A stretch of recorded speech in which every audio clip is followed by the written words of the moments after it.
Well, good evening, everyone. Thank you. Thank you for coming tonight. We're going to start off this evening with my State of the Schools address. To those of you, and we're also recording this so we can post it on our website after this. And right around 6:30, we'll welcome our guests from the Civility Project and start that part of tonight's presentation. So first of all, I just want to say welcome and thank you for all of your support. We've kicked off another wonderful school year here in the district, and I remain very proud to be the superintendent. This is my 8th year serving the community here and my 39th year in public education, and so I'm always eager to get a new school year up and running. I've shared many times that Royal Oak Schools is the heart of this community, and I think that works only because we're in great partnership with the City of Royal Oak, and we have so many supportive residents, community members, and organizations that support our students and families all year long. Tonight I'm going to share with you some updates to our long-range plan and talk a little bit about the process that led us here tonight. Our vision for the district is a community of excellence. That was set well before I became superintendent, and it remains in place. Our long-range plan is continuing excellence. So in 2022, we started the process of developing a long-range plan, and we will update that in full no later than 2028, although it is under consistent review, and we've now made our work and our efforts follow this long-range plan. Our mission as Royal Oak Schools is that we are an inclusive, diverse, safe, and student-first environment. Together as a community, we help develop growth-minded students who can adapt in a dynamic world as they learn. And those are all key words that were resonating throughout our process when we developed our long-range plan and became our mission statement. Our continuing excellence plan is on the website. This is an overview, what we call our one-pager. It lists all of the key goal areas, all 4, and I'll walk through those this evening, as well as the strategies that fall underneath all of those plans. And again, this document, as well as the detailed document, and a nice glossary of terms, because we tend to use a lot of terms in education, accompanies this on our website. So goal 1, and always goal 1 for us, is curriculum and instruction. As a school district, all of our decisions are made with students and staff in mind. Some of the key highlights will be on the slides tonight. So for goal 1, our developmental kindergarten through 5th grade, ELA, English Language Arts program, is in a pilot phase right now. We're looking at resources. Our science curriculum is under review, K-12, so for the entire district. Our high school financial literacy units have been embedded and integrated into economics courses for our high school students. And we also continue to maximize grant opportunities that can support our community. We saw quite a bit of money during COVID come into the district from federal grants or state grants, but there are several things that we do within the district that are supported by specialized grant funds, and we continue to maximize those, in addition to our budget from the state of Michigan. And then we also have our MyKit plan, which is our Michigan Integrated Continuous Improvement Process, and that's really our school and district level improvement planning that we do, again, throughout the district and individually within each school. For goal 1, I'd like to introduce Dr. Joe Ioannis. He's our Executive Director of Curriculum and Instruction, and goal 1 falls under his purview, and he oversees all of it. So thank you for being here tonight, Dr. Ioannis.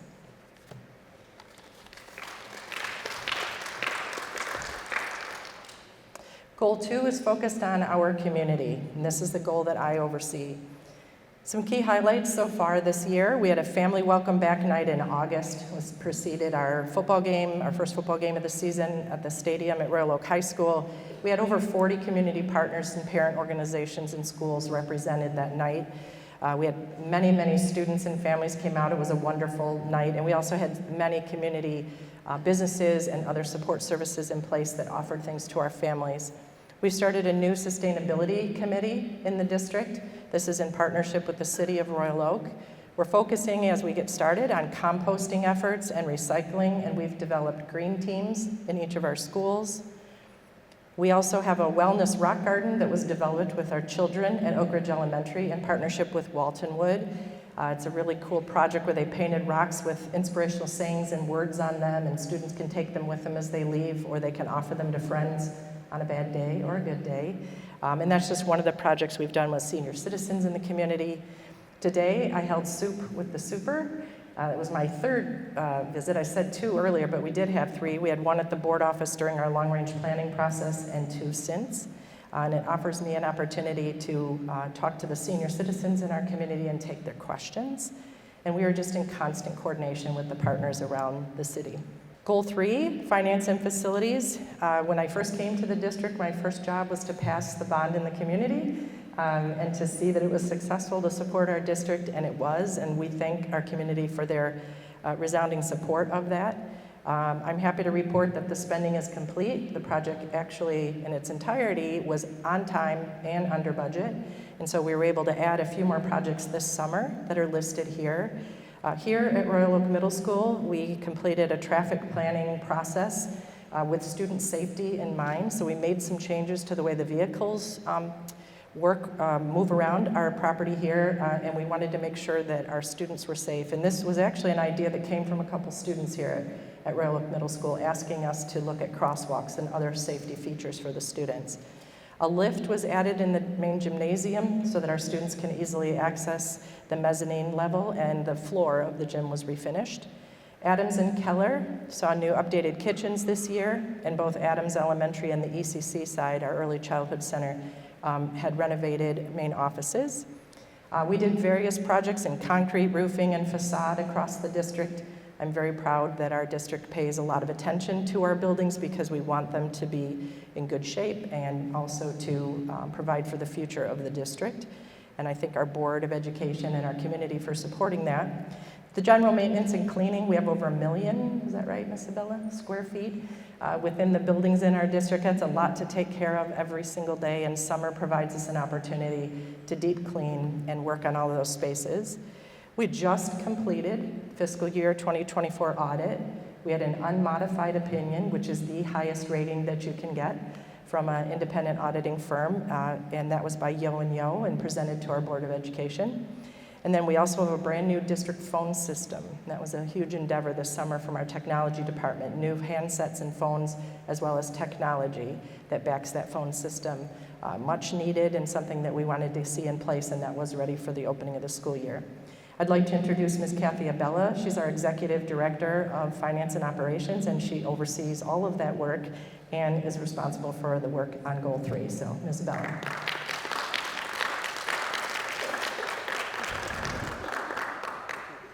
Goal 4 is human resources. And when you think about a school district, and I have some statistics here for you, we employ over 600 people in Royal Oak schools. And that includes all of our unions, all of our work groups, as well as independent contractors that we work with, including our teachers union, our executive assistants and paraprofessionals, our administrators. We have staff that are unclassified and work at our board office. We work with Durham Transportation, ABM for our facilities services, Chartwell's, our wonderful food service partner, EduStaff that employs all of our substitute teachers and some of our coaches and other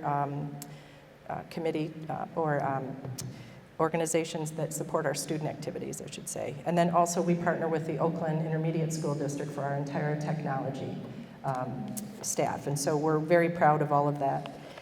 Part of Human Resources' goal was to intentionally focus on professional development. If you go to a doctor, you want to have, ensure that that doctor's skill set is up to speed and is top-notch for you. We want that for our students, and so we invest in our teachers and our staff. In August, we held a back-to-school professional development with over 80 sessions. The vast majority of those were run by our own staff members presenting to each other in their areas of expertise. We had a keynote speaker, Dr. Sean Woodley, and we're going to continue our work with him during the school year about relationships and building healthy relationships with students and staff. And then we had safety training for all of our staff, and that's absolutely necessary. We repeat it every year, and it's embedded into our regular meetings every month. It is not something that we talk about once in a while. It is something that's on our minds all of the time, and that's the safety and security of over 5,000 students and over 600 employees every single day. Our hiring practices are streamlined, so we recognize that site-based hiring, putting the hands of hiring into our principals' hands and their committees to get us the best staff here within the district, and we always involve key stakeholders in those key decisions. And I'd like to introduce our Executive Director for Staff and Student Services, Mr. Patrick Walensky. He is in charge of Goal 4 and all of that work.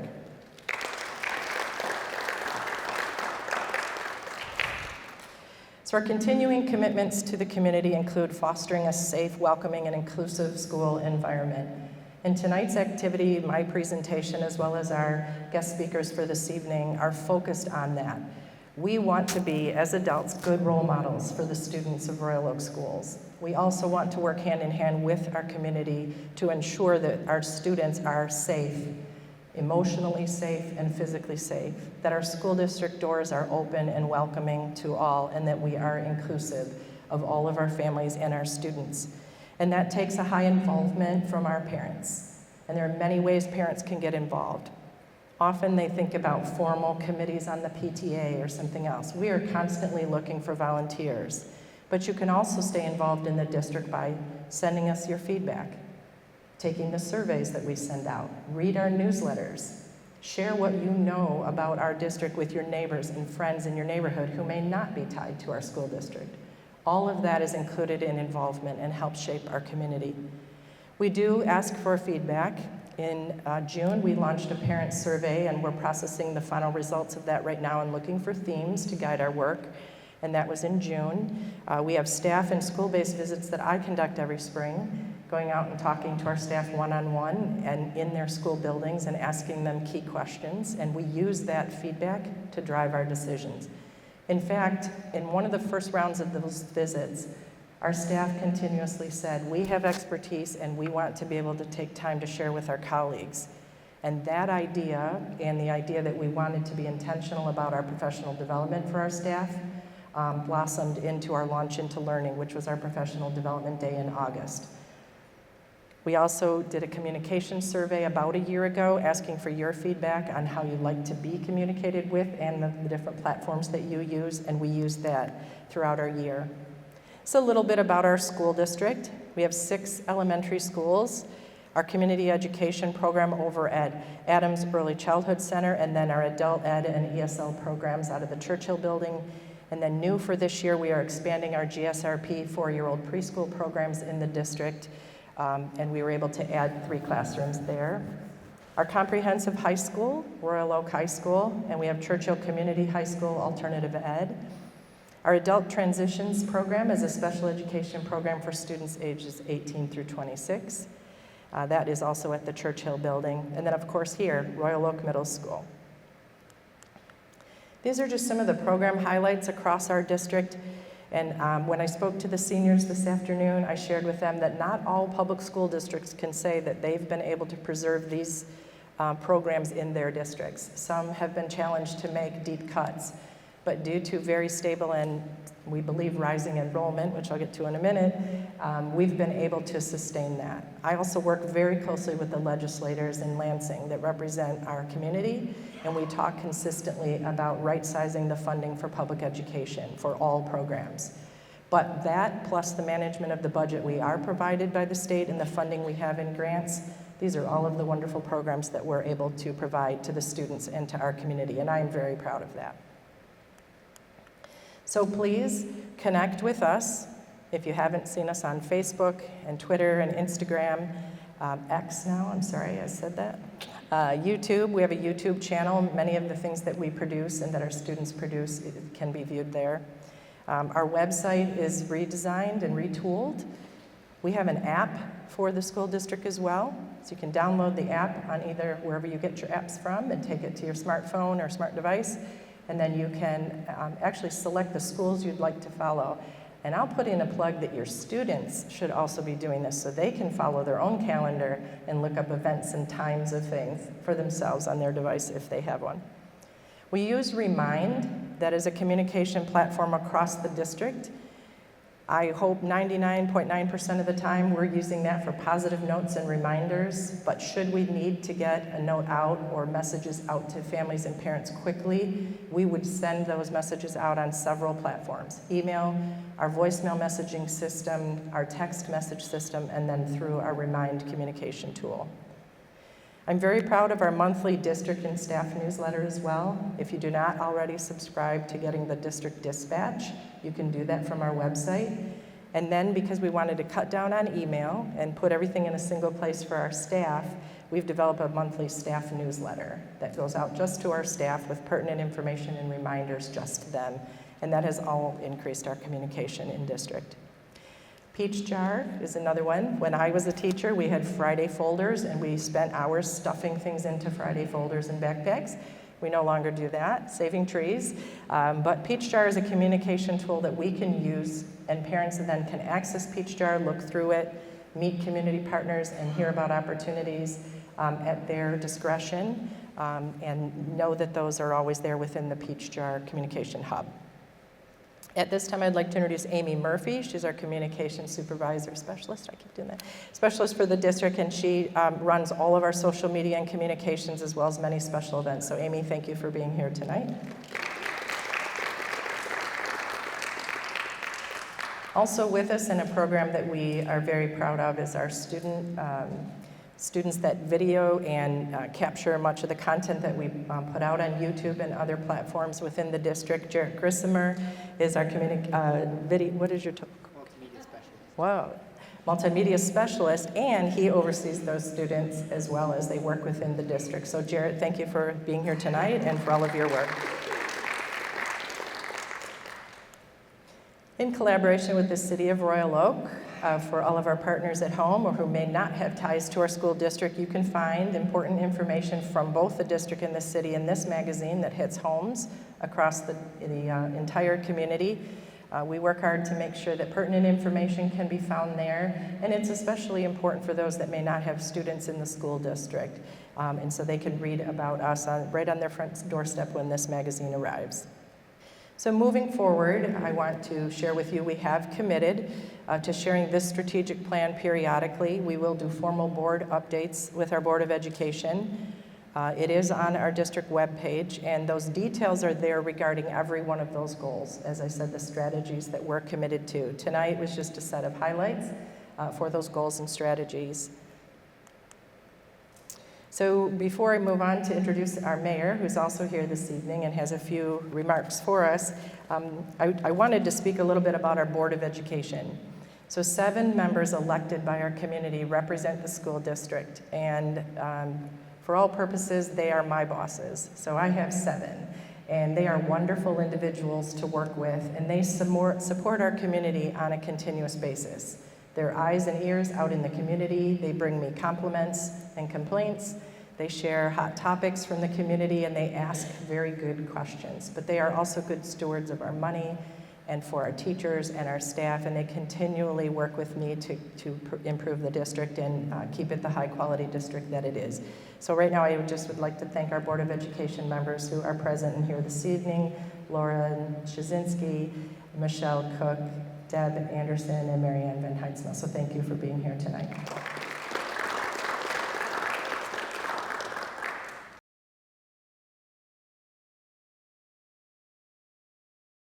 So I also want to recognize some other very important people. First of all, to Trustee Alexander. Erica Alexander, one of our board members, is also here this evening with her husband. So hello, Erica. You can mark that on my evaluation that I didn't know you with the rest of the board members. So sorry about that. But on our human resources slide, we also talked about the very important staff that we have here, and we have members of the leadership of our teachers union here tonight. And this school year, we will also embark on contract negotiations with all of the major units within our district. And that's an important process that we go through to provide as much as we can to our employees with a very good balance. We want a fair contract for all, and we want to ensure that our staff is well taken care of as we balance a tough budget and look at all of our programs. But we also know it's about taking care of people, and that starts with good relationships. So I'd like to thank Carrie Derminer for being here this evening, and Mallory Greenway from our Royal Oak Teachers Union. So thank you for both being here tonight.